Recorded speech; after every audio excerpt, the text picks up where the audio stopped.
As for Mr. Saldico, let me state this plainly. 2 beses nating siyang naimbitahan para personal na humarap at personal na mag-testify sa komite. He needs to appear and substantiate the statements he posted on his Facebook account. Twice, he refused, citing medical and security reasons. Dahil sa bigat at seryosong aligasyon kanyang binitiwan, hindi maaaring pahintulutan ng komiting ito na manatiling nakabitin ang mga akusasyon na hindi siya humaharap at nanunumpa sa harap ng kapulungang ito. Sa katunayan, ako pa mismo ang nagmungkahi sa ating chat group na payagan siya magtestigo sa mula sa Philippine Embassy kung saan man siya naroroon. Gayunpaman, pinarating ni Senator Ronald Bato de la Rosa mismo ang kanyang apprehension sa suhestyong ito sa pamamagitan ng kanyang text message. Nais ko rin bigyan diin, Ginoong Pangulo, nang diskusyong yon ay nangyari bago pa man ilabas sa social media ni Saldico ang kanyang mga aligasyon. Panghuli, tungkol sa isyu ng apostille. Ang isang apostille affidavit ay hindi kailanman maaaring maging alternatibo sa personal appearance. Hindi ito mapapalitan ng direct testimony at lalong hindi dito mapapalitan ang tungkulin ng isang saksi na harapin ang komite, sagutin ang mga katanungan at sumailalim sa masusing pagsusuri. Kung handa si Saldico na magbitiw ng mga seryosong akusasyon sa publiko, dapat ay handa rin siyang humarap sa atin at panindigan ang mga aligasyong iyon sa ilalim ng sumpa. Ikalima, sa kanyang akusasyon sa representasyon ito kaugnay ni Congressman or former Speaker Martin Romualdez. Kung binasa lamang po ni Senator Marcoleta ang partial committee report, makikita po niya na nakapaloob na doon ang lahat ng nais niyang ipahayag. Kung hindi man higit pa, rekomendasyon para sa fact-finding investigation, AMLAC bank inquiry and filing of freeze order petitions are for future.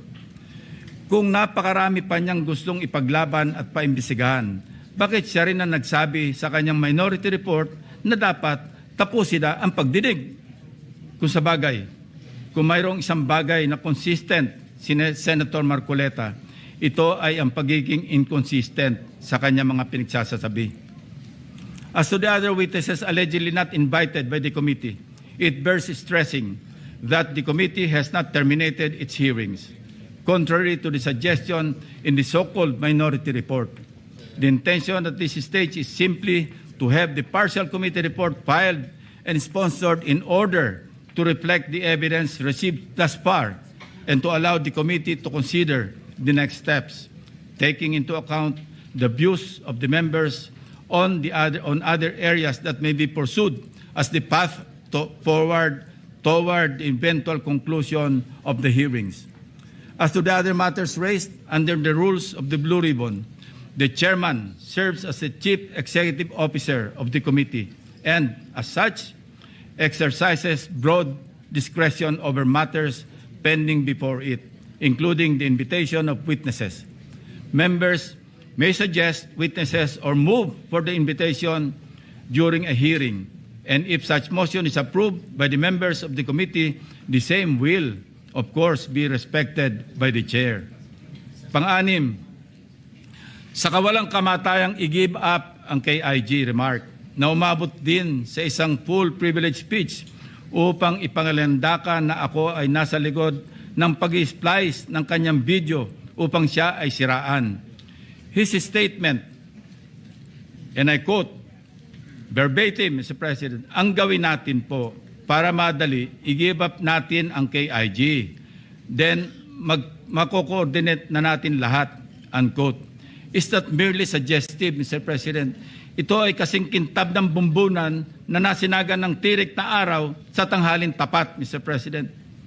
Sapat na ang kanyang hindi matapos-tapos na paliwanag na kesyo hypothetical daw, kesyo joke lang daw, ayon sa kanyang mga pahayag at kalaunan ay gusto pa niya amyendahan o i-correct ang journal ng Committee on National Defense of the Commission on Appointments. Mag-ingat po tayo rito, Mr. President, sa kanyang gusto mangyari.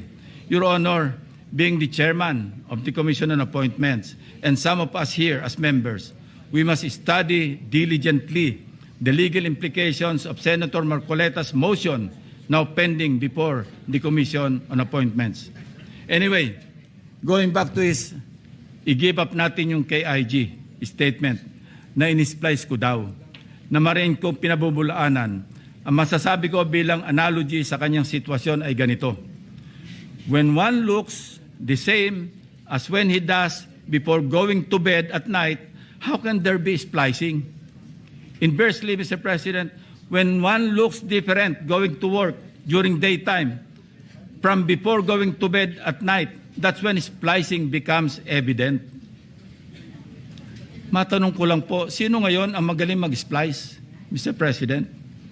Hindi ko kasalanan ng mga salitang nagmula sa sarili niyang bibig. May tawag nga dito ang mga Gen Z, classic case of gaslighting. Number 7, sangkatutak na ang mga pahayag ni Senator Marcoleta na napakalinaw na hindi pumapabor sa ating pambansang interes. Sangkatutak na rin ang mga nagbigay ng kanilang mga negatibong reaksyon. Ngunit sa hulit-huli, ako pa rin ang sinisisi ni Senator Marcoleta. He even went far beyond by debunking and undermining the historical facts about Tomas Cloma. Senator Marcoleta said, I was all wrong when I said that this Pratt list was discovered and consequently occupied and owned by lawyer and businessman Tomas Cloma, citing the principle of terra nullius or res nullius. It was for him a historical distortion. Curiously, Mr. President, these narratives align with those of the Chinese narratives, plucked directly from the People's Republic of China's Ministry of Foreign Affairs official website, Mr. President. Let's show the slides.